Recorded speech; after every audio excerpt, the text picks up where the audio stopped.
Hi, everyone, and welcome to another episode of Pickleball and Politics, where I combine my quest to stay out of the kitchen with my passion for politics. So I'm going to be completely, totally honest with you here. A couple hours ago, did two podcasts, two part ones, part two. Well, not two part ones and two part twos. A part one and a part two to Unfit for Duty on Chris Christie. And after I did Chris Christie part 1 and 2, you know what I did? I ran back up to Merrimack, New Hampshire. Yes, I was just there. I just saw Chris Christie the other night. Yes, I went back to Merrimack. What can I say? At a completely different venue. And I went and saw, once again, Vivek Ramaswamy. Now, did I plan on going to see Vivek again? No. I thought I told you the last time I saw Vivek, I probably wouldn't be going to see Vivek again. But guess what? It was just, I could hear the little voices saying, come see me, come see me. I love a political rally. I knew it was going to be a great day. We're getting close here. We're getting down into like 60-something days before the primary in New Hampshire, and that alone is exciting. And they're going to start, I mean, these candidates are in Iowa, New Hampshire, Iowa, New Hampshire, Iowa, New Hampshire. And I guess after seeing Chris Christie, I needed somebody that I actually sort of like. Okay, it was at the Able Ebenezer Brewery in Merrimack, New Hampshire. It was basically outside. It was kind of reminded me of kind of like Scott Brown's No BS backyard. He was up beside the building. They had his signage and everything. There were a lot of people. There was a food truck or a food thing outside, and they were making pizzas and stuff, and people were getting beers. They were drinking. I believe every glass of beer you bought tonight, they were going to put towards buying a veteran a beer. It was Veterans Day. That's why I'm still in the same outfit I was in my last two, because I just decided I'm going to go run up and see Vivek Ramaswamy. Okay, pretty good crowd. I would say about 300 people or so. It's hard to say. It's in the dark. It was very interesting. Before it all started, we believe, and I say we, and that's my new friends that I find at every rally I go to. There was a straight line of lights way up in the sky in a perfect straight line, and they were all moving together. And people said they were Starlink. I don't know. I just thought, we're all being watched. Okay, so Vivek came in, and a lot of people didn't even know. A lot of people just been sitting there drinking for the last couple hours and didn't realize a rally was coming in behind them. Two guys who were sitting beside me, because I kind of like weaseled my way in and went, can I sit on this little edge of the bench? And I did, and I started talking to them, and they were a bunch of veterans who were just out to have a couple of beers for the night. They didn't even know this was happening. Vivek came in, and the first thing he said is World War II is not an option. And he felt like we were the closest we've been to a world war in his lifetime, which I sort of agree with everything going on. He thanked the veterans, and he said it's his moral obligation, if he's president of the United States, to only put the men and women of our armed services in harm's way if it protects our national interests, our national security. He says, I'm not sending anybody to the Ukraine ever to protect their border when we can't protect our border. I'm not sending anybody to Israel to protect their border when we can't protect our border. He said, we are an imperfect nation, but we do pursue justice for all. He said what he said last time, that the Second Amendment is what guarantees all of our other rights, free speech and freedom of religion, freedom of the press. He says that right now he feels like all of the other candidates running with him who were on stage the other night only want to fix around the edges. And he doesn't want to fix around the edges. He full on wants a revolution to fix this all. He talked about how the first week, month, whatever, he would get rid of 75% of government and the real deep, heavy duty swamp stuff. And he said in the beginning, it's going to be like if your social security number ends in an odd, you're gone. And then a couple of months later, if your social security begins with an even number, you're gone. And then to slowly build back who's really needed. That we need to get rid of this swamp creatures, and that's a way to do it. That's how to really drain the swamp. He says we need truth about Hunter, J6, and COVID. Because COVID came from a lab in Wuhan, not from a wet market. And I agree with that. He says he will tell the truth because he was there with his wife and his 2 boys again. And he says, I, as a father, have to tell the truth. He says, it's my responsibility. This is their world I'm fighting for, their world. I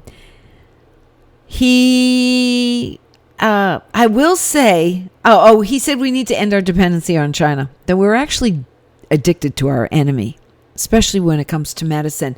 I agree with that. We have to fix that. I will say it was a wild crowd. Now, last time I saw Vivek, it was like at 9 o'clock in the morning, and people were just kind of sitting there like, oh, okay. They were sitting in a banquet hall that was in Manchester at the Doubletree, I think it was. And they were all just sitting there like, yeah, okay, more coffee, please. It was too early.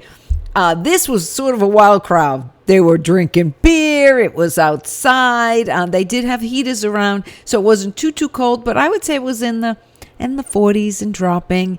And that will get you going, won't it? I mean, so it was an energetic crowd. It was Veterans Day. There were a lot of veterans in the audience. He did take questions. He talked about the need for nuclear energy, and he thought it wasn't being pushed because it didn't meet, their agenda, and that their real agenda in banning fossil fuels is global equality. Oh, everybody's sort of on the same level playing field. He said we really need to rediscover who we are as a people.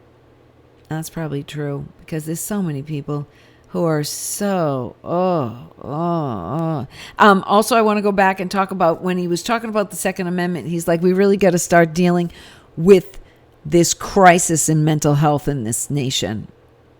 And that is for sure. I think the number one way to solve the youth's mental health crisis is take away their phones, or take away TikTok, or take away social media. It's just so detrimental to their young minds.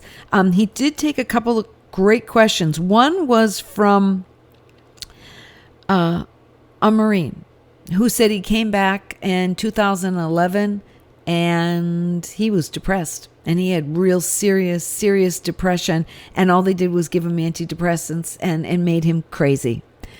And he asked Vivek what he would do about that, and Vivek said that he really thinks there needs to be a bigger time for returning veterans coming back from combat to decompress. He also said so many veterans don't live anywhere within an hour and a half of a VA hospital, and he really thought that we needed to get more community care to help those veterans deal with some of the issues with depression and the suicide that is going on at a local level closer to their community. They shouldn't have to go an hour or 2 hours to get care in the VA system, and it'd be great if there was more community care. There also was a very interesting man, another veteran, who got up. The vets were really, really vocal tonight, and he said there are only really two MAGA candidates, and that is Donald Trump and Vivek Ramaswamy, and the rest just don't matter to him. He said we're at a crossroads in the America First movement, in that he said with Trump, he will have an easy primary and a really hard general election to win. He said with Vivek's going to have a really hard primary, but he would have such an easy win in the general election. And that about sums it up. When he said that, I thought, there's something to be said for that, though Trump is ahead in so many of the swing state polls right now. I saw Vivek on a podcast. Maybe I'll make a note of it. I don't know the guy's name. I think his first name is Robert.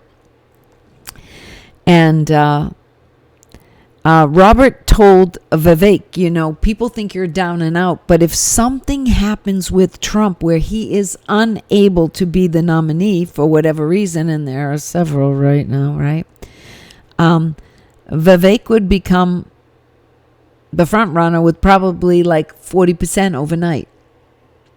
And I sort of believe that too. I thought that was a good observation by that podcaster, that fellow podcaster, though it can't compare because he probably has 1 million views.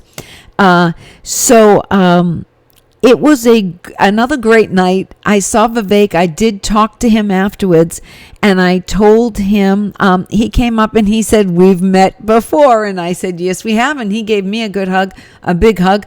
And I wasn't even going up to him. I was just standing under the heater, staying warm. But he worked around the crowd, and he gave me a hug. And I told him he did mention that he believed that his support was being under-recorded. And I told him I agreed. And you know why I agree? I told him because I have this little podcast I do. And if I talk about Ron DeSantis, almost nobody watches. But when I talk about him, I get thousands and thousands of views. So I said, no, that I really believe that you have a lot of people, maybe even younger people, who are savvy on social media and are looking these things up, who are your big supporters, but they're not being counted when poll workers call and ask for all kinds of info. So it was another great night with Vivek. Will I see him again? Oh, never say never. There's 60 about days, and we've got Thanksgiving and Christmas and New Year's and probably a few snowstorms in between.